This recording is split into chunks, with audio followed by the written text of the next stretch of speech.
You wanted the best. You've got the best podcast. The hottest podcast in the world. The Chris Voss Show, the preeminent podcast with guests so smart you may experience serious brain bleed. The CEOs, authors, thought leaders, visionaries, and motivators. Get ready. Strap yourself in. Keep your hands, arms, and legs inside the vehicle at all times, because you're about to go on a monster education roller coaster with your brain. Now, here's your host, Chris Voss. Hey folks, Voss here from the ChrisVossShow.com. Ladies and gentlemen, welcome to the big show. As always, for 16 years, 24 episodes, we've been bringing the Chris Voss Show. The most amazing guests of mine, sharing their journeys of life and stories, things that you can utilize to make yourself and your life be better, or just entertain you as well. We do entertainment on this darn show. Refer the show to your family, friends, and relatives. Go to goodreads.com/Chris Voss, LinkedIn.com/Chris Voss, Chris Voss 1, the TikTokity, and all those crazy places on the internet. Opinions expressed by guests on the podcast are solely their own and do not necessarily reflect the opinions of the host or the Chris Voss Show. Some guests of the show may be advertising on the podcast, but it is not an endorsement or review of any kind. Today, an amazing young man joining us today, and boy, does he have a hell of a journey we're going to get into. His book came out February 6, 2025, called Triggered to Change, A Life Full of Turbulence. John Carter joins us on the show. We're going to get into it with him. He published his book, an inspiring autobiography, which tells the story of how he was shot and partially paralyzed as a young member of the Worcester Mafia. He was put in a coma for 90 days, addicted to drugs, and sentenced to prison. That's Fridays around here. Through the hardships, he found a passion for health and fitness and decided he wanted to be a fitness trainer. He now owns Titanium Health and Fitness in Brookline, Massachusetts. Welcome to the show. How are you, John? Hey, Chris. Thank you for having me, buddy. It's a pleasure to be here. Hey, thanks for coming. Give us your .coms. Where do you want people to know you better on the internet? My author website is turbulencebook.com. Turbulencebook.com. That's all my information. It brings you my gym website, brings you all to all my websites. There you go. And actually, my TED Talk, I did a TED Talk previously, and that's on there too. So if your audience would like to listen to a TED Talk. Nice. Way to go with the TED Talk there on top of the book. You got to love it. So give us a 30,000 overview of what's inside your new book. My book is a very inspirational, motivational book. I wrote this book.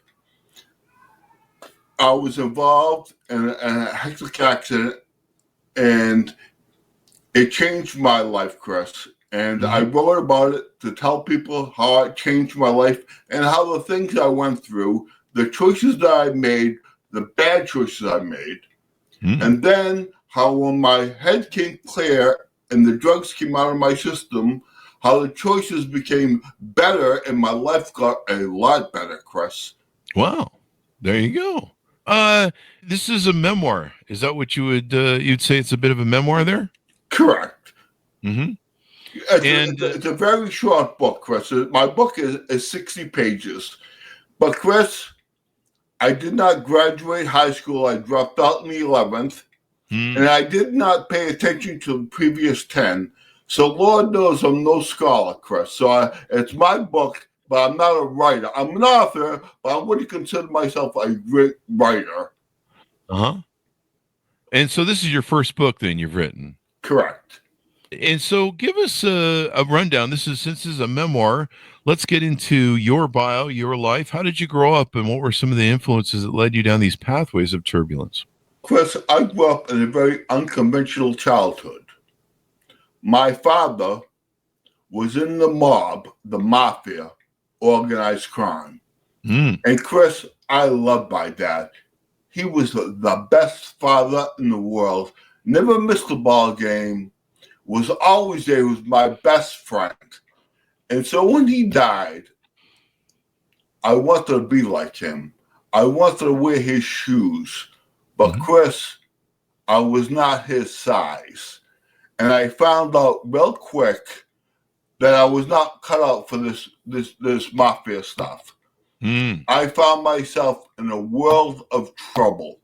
This man, instead of paying me a gambling debt he owed me, decided to attempt to murder me, and he shot me in the back of the head. Really? And Chris, in my story, being shot in the head was the easy part. As my life spiraled out of control with drug addictions, alcohol addiction, food addictions, and even prison stay, Chris. Wow. Let's get into this a little bit more. Let's delve into this because this is a great story. Not everyone has an opportunity to change their life through getting shot in the head. So did you join the mob because you grew up with it with your father? Is that correct? Correct. Well, I didn't join the mob. My father was the mob. I was a wannabe. I wanted to be like him, but I wasn't. I was not like him at all. But it sounds like you were doing activity, right? If you were loaning money, or was that just kind of a favor for a friend? Or correct, I was involved in it. Okay. And so this man, he owed me money for gambling. He owed a debt. Got to pay the big. Instead of paying me, he lured me into his home, and he shot me in the back of the head, Chris. Wow. It was awful. And I went down, and luckily I lived. Luckily I lived. So they rushed me to the hospital. So let me break this down a little bit more because they're details and people are going to be left hanging. How do you escape that situation or stay alive in that situation? Usually when the mob wants you dead, they shoot you in the head and they cut you into pieces and put you in a bag and take you to a pig farm or a dump. So how do you survive? Like I didn't mean this as a joke, but I mean, what goes through your head when you get shot in the head? Like what's going on? I mean, tell us, give us the play-by-play if you would. He walked behind me. He said, I have to shut off the security alarm to my home because we're going to enter his home. And he walked behind me and boom! That's the last thing I knew. I didn't know what happened to me. So did you lose consciousness? Oh, yes. I went right down. And he thought I was dead. Oh, okay. He thought I was dead. My partner that I was with at that time in the house was able to escape the house without getting hit by the bullet. Oh, wow. So they tried to kill him too. And he was able to call help for me. And so they rushed me to the hospital. And Chris, this is the messed up part. This was a messed up part. My coma was 90 days. 90 days, wow. And it was one long dream. One long dream, like I lived a whole life. Chris, but it was not an ordinary dream where it's hazy, you don't remember. This dream was vivid. Real vivid. Like, Chris, this happened in 1992. December 15th, 1992 is when I got shot. And I can remember this dream like it was yesterday. Wow. The midst of this dream was we were in the hospital and I was chained to a bed, but I had no idea why I was in the hospital. Yeah. And I was in a room with a bunch of people I didn't know. And you're chained to a bed. And every day they got us. This is a dream now, remind you. Okay. Every day they unchained the side of the bed and got us into a swimming pool. Now, the winner of this race got to go home. Chris, it hurt like hell to get in this pool. Remember, this is a dream now. It hurt like hell, and I kept losing. And this is the first time I said in my life, I quit. That's it. I'm not getting out of this bed again. I'm not swimming again. This is crazy. That night, an old man, who I have no idea who it was, sat on my bed next to me. He said, John, you're not going to quit. You're not alone, and I'm going to coach you, and I'm going to help you. Chris, he took me to that pool daily, and he trained me, and he trained me, and he trained me. So now it's the day of the big race. He gets me down to the pool. He gives me this big pep talk. He gets me going, gets me all get up. I remember swimming like a bat out of hell. I hit the wall, and I woke out of my coma, Chris. Really? And I woke. Wow. Thank God. So you won the race, technically? Is that? I won the race, and I woke up. And I remember that like it was yesterday, Chris. Remember like it was yesterday. So that was a crazy, crazy thing. Yeah. So now I spend 90 days in a coma, and another 6 months on top of that in the hospital. So 9 months total. Mm-hmm. Now I get discharged from the hospital. I go home to Worcester, Mass, to my mom's basement apartment. And this is where depression set in big time. In the hospital, I was never alone. There were people all around me. Now I'm in a basement apartment alone. Chris, it wasn't before long. I started drinking. I added drugs to it. Before I knew what was going on, my life was out of control. I was 330 pounds sitting in a wheelchair, and I just thought my life was over. But Chris, I could not afford my drug habit. Mm-hmm. So my bright ideas, after just getting shot in the head, my idea was to become a drug dealer. I'm going to start dealing drugs. Yeah. Imagine it. Imagine this. I just get shot in the head, and now I want to start dealing drugs. Yeah. But the police did not find this too amusing, Chris. The police did not. And that should have been the title of your book. The police did not find this too amusing. Hey, tell me what. Put that in your second book. So, boom! My door comes crashing in. 10 cops come rolling in. And Chris, I thought I was dead. I thought I was being mugged. But then I heard the walkie-talkies. And I said to myself, oh, thank God. Hey, Chris, God. Seriously, I said to myself, wow, this is over. Chris, my life was in such a mess. It's not usually something you hear from criminals. Thank God it's the police. And then I remember the cop saying to me, because he seen me smiling, he said, Kid, what are you laughing at? You know how much trouble you're in here? I said, sir, you have no idea. This is a good thing. It's a good thing. So they take me they find drugs and money in my apartment, and they take me to jail. But I made bail. I remember getting out of jail. I was in the parking lot now. I was 330 pounds, no more drugs, no money, nowhere to go. My brother-in-law says to me, you need to get sober. Yeah. Chris, at that time, I had no options. I have a lot of options. So I said, okay, I'll do whatever it takes. So he drove me to detox. Mm-hmm. Now, after about a week in detox, my head started clearing up. Drugs started coming out of my system. Yeah. I started getting a little clearer, and I wanted to stay sober. I wanted to. And when you're in detox, if you want to go on and stay sober, you have to go to a halfway house.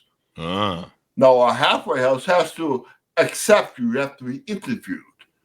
So now I go to this halfway house. I roll into the office. I'm waiting for the executive director to come interview me. And this is where my life changed, Chris. This woman comes walking into the room, and I could see there was something wrong. She sits down and she tells me about her story, how she was in a cocaine accident and it almost cost her life, and she was in a wheelchair for years. Now, this is in 1992 when I met her, and she was already sober for 20 years when I met her. Mm-hmm. I couldn't believe it. I was looking at her in awe. Chris, the wheelchair was hell. Hell. And this woman just told me she got out of it. I couldn't believe it. Oh. I was in awe, and she was glowing. She was happy. I said, I want what this woman has. This woman, her name was Deb, became one of my best friends in life. She's actually the woman who wrote the foreword in my book, Triggered to Change. She wrote the foreword in this book. She changed my life, Chris. That is awesome. That is awesome. What an influence. Unbelievable. And so you started work to get out of the wheelchair then?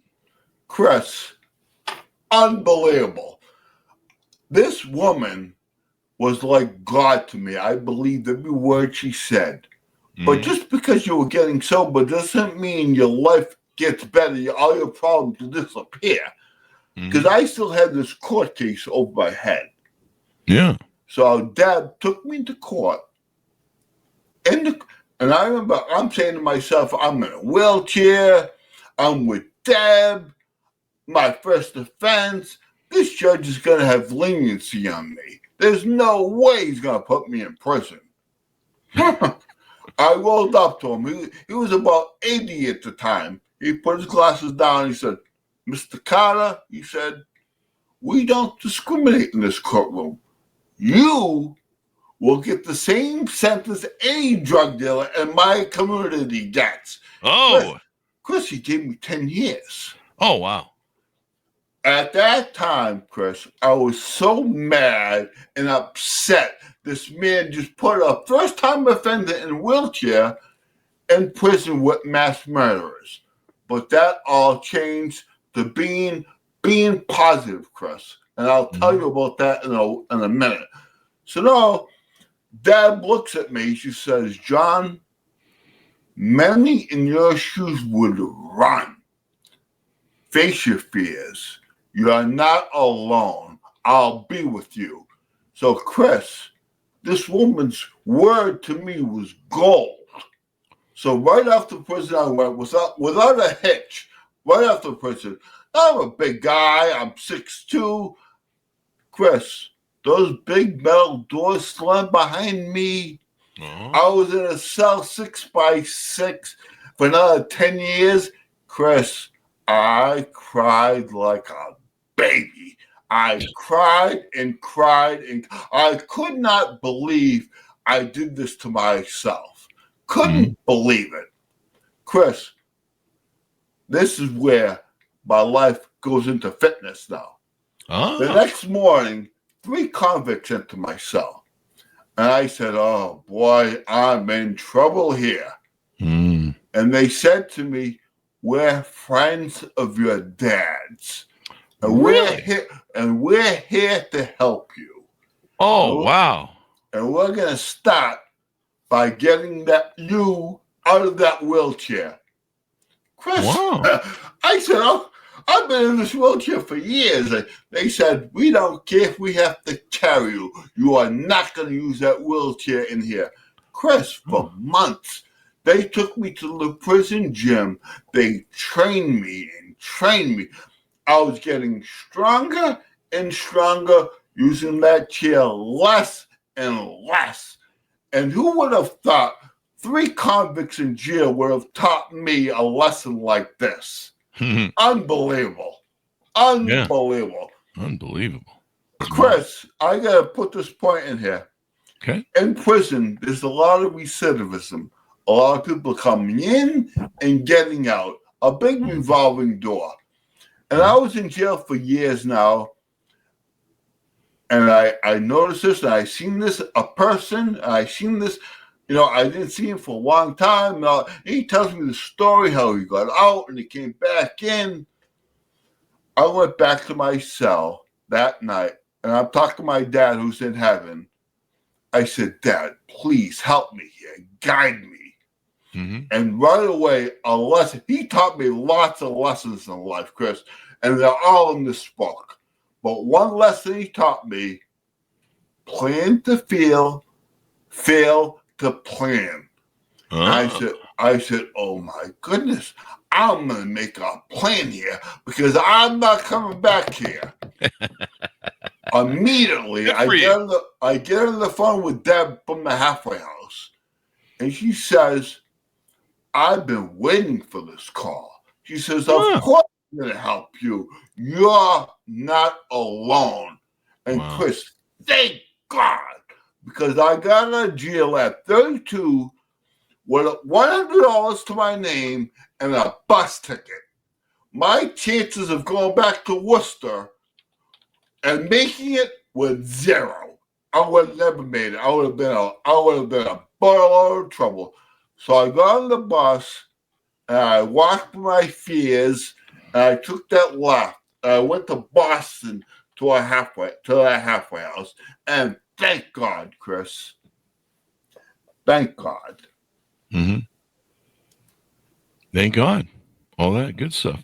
And so from there, I believe you have your own gym now. Is that correct? Correct. Mm-hmm. Tell us about that. How did you get involved in getting your own gym, and how long has it been going, and some of the details there? It started in prison, like I told you, when the prisoners got me in shape, but I did not put the dots together how it really helped me mentally. I was getting stronger physically, but I could not understand why I was feeling so good about myself. I could be in my little cell and I would feel real good about myself. And I'm like, I'm in prison. I'm not supposed to feel good. What's going on here? So I did a lot of research. I learned the endorphins being released into my blood from working out makes me feel better. Yeah. And so now I get out of prison, and I know I want to be in fitness. I know I want to do this. I went to every big gym in the Boston vicinity, and they wouldn't give me the time of day. I slur. I walk with a limp. You know, when I'm going for interviews, I'm kind of dressed up, so you can't really see my physique. I'm a pretty muscular guy. So my slurred speech and my gait of my walk are not so apparent because I'm in good shape. So my friend asked me, do you want to go to the gym with me? I said, sure. And he was going to Boston Sports Club. And that was one of my gyms on the list that I wanted to apply for that I have not yet. So I'm in my gym clothes, I'm working out, and I spot the manager. He's a big, muscular guy, very intimidating. I said, maybe I'm not going to approach him. But then I seen him smiling, very friendly, giving people towels, being very friendly. I said, this is my chance. I'm going to approach him and I'm going to talk to him. I approach him, Chris. He says to me, I have a few minutes. Why don't we sit down in my office? That few minutes turned into an hour-long conversation of my story. And he looked at me and he said, can you start tomorrow? Wow. And I still have not told him about the prison part yet. I told him my whole story, but I left out the prison part. And he hands me the application, and right there's the query. I said, oh, boy, what am I going to do here? I said, I'm going for it. I'm going to be truthful and honest, and I'm going to go for it. Chris, I told him the story, and without batting an eyelash, he looked right at me and says, can you start tomorrow? Really?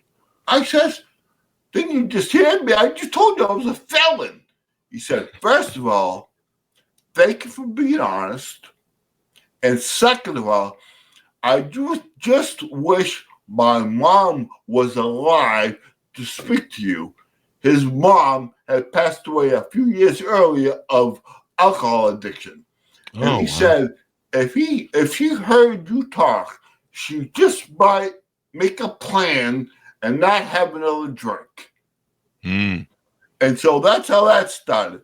So now I go home, and that night I get the phone call. It's my new boss saying, my morning person just called in sick, and I'm an hour away. Can you open my gym for me? I said, sure. This is my first day. Chris, he tells me the combination to his gym.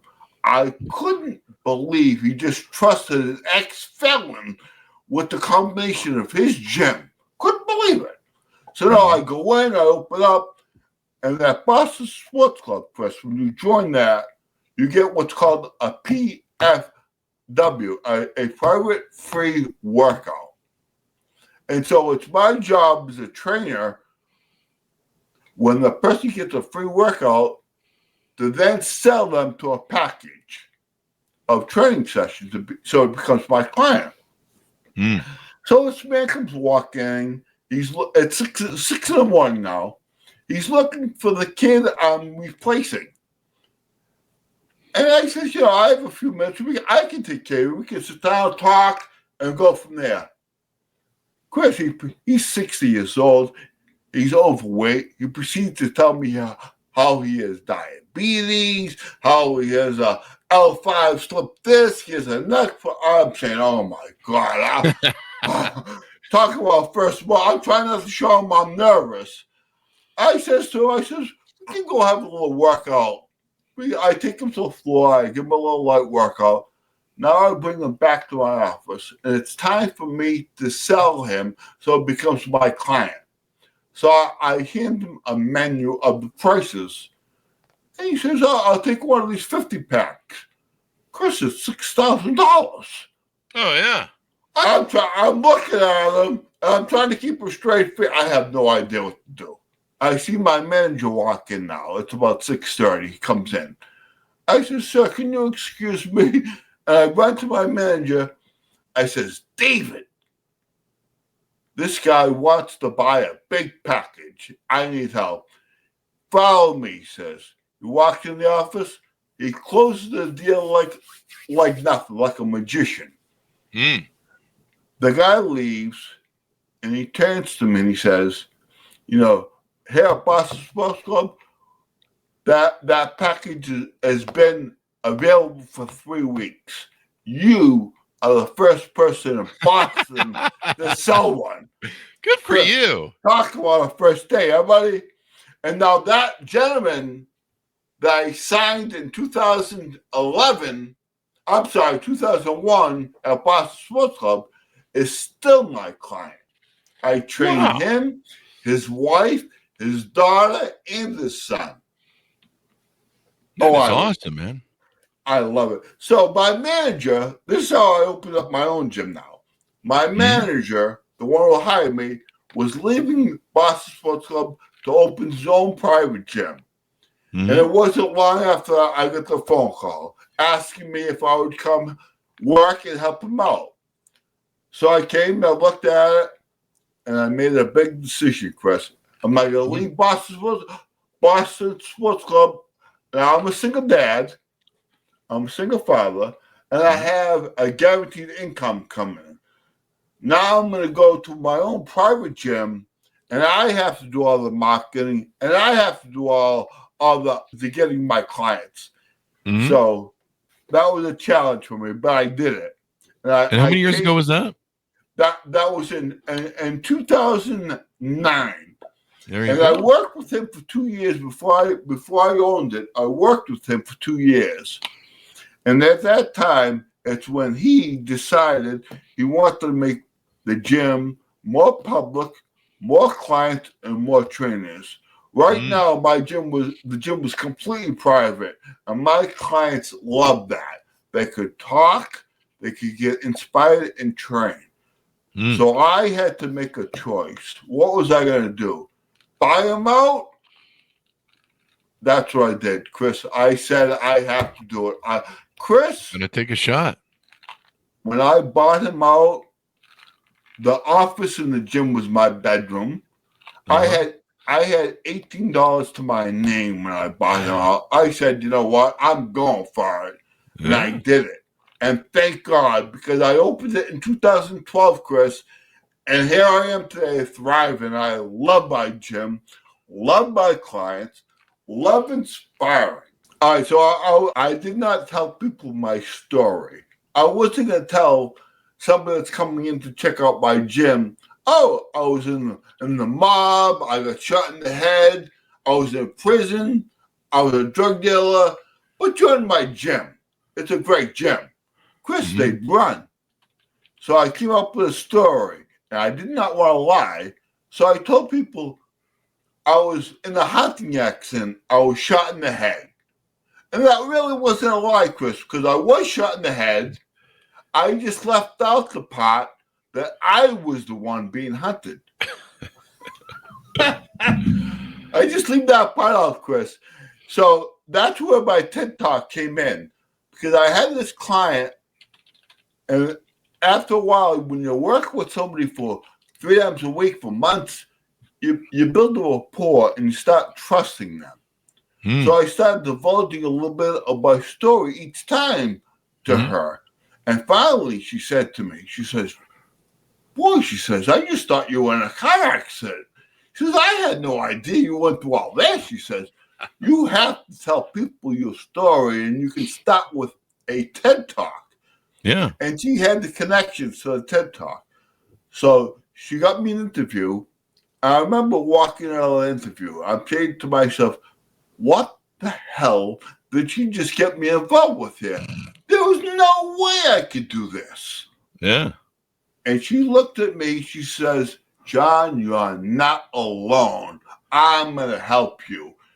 Chris, for months, she came to my gym and she coached me on doing this TED Talk. It was awesome. Wow. I remember hitting the stage. I got a standing ovation my first time talking. Chris, the adrenaline pump that I got from that, I felt like I was back on the football team again.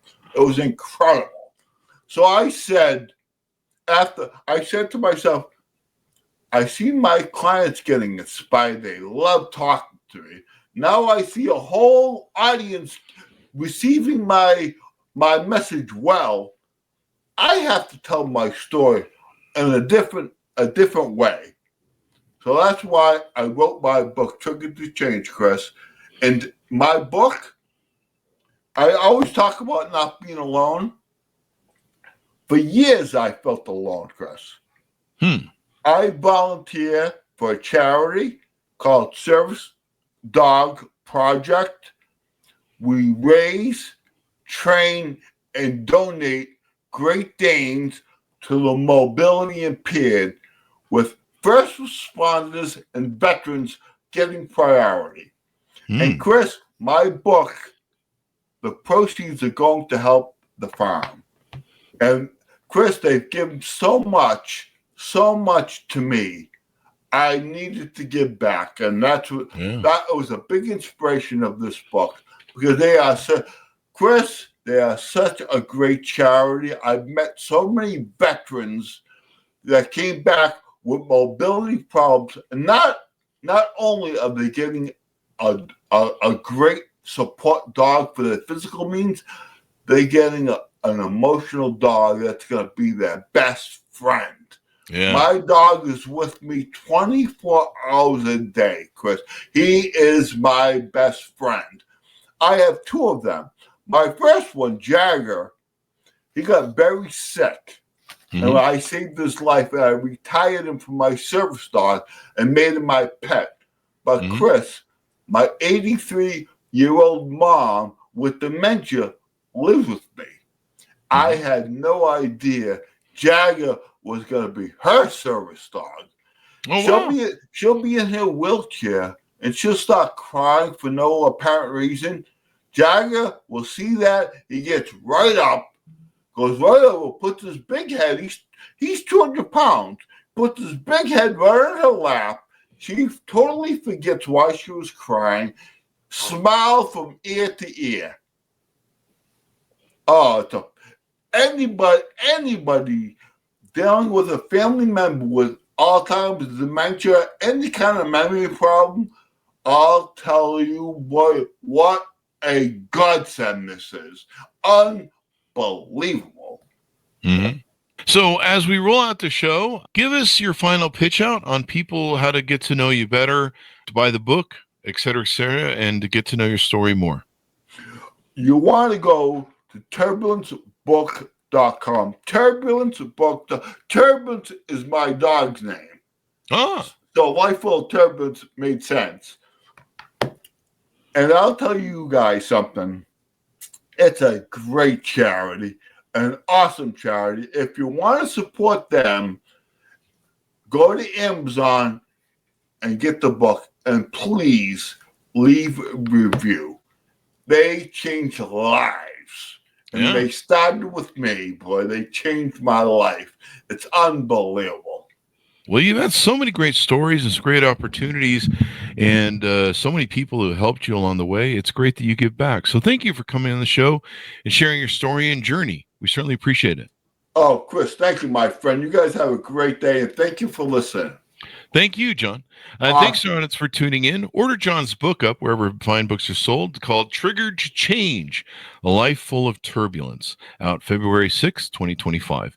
Thanks so much for tuning in. Go to goodreads.com/Chris Voss, linkedin.com/Chris Voss, Chris Voss 1, the TikTok, and all those crazy places on the internet. Be good to each other. Stay safe. We'll see you next time. And that should have us out. Great.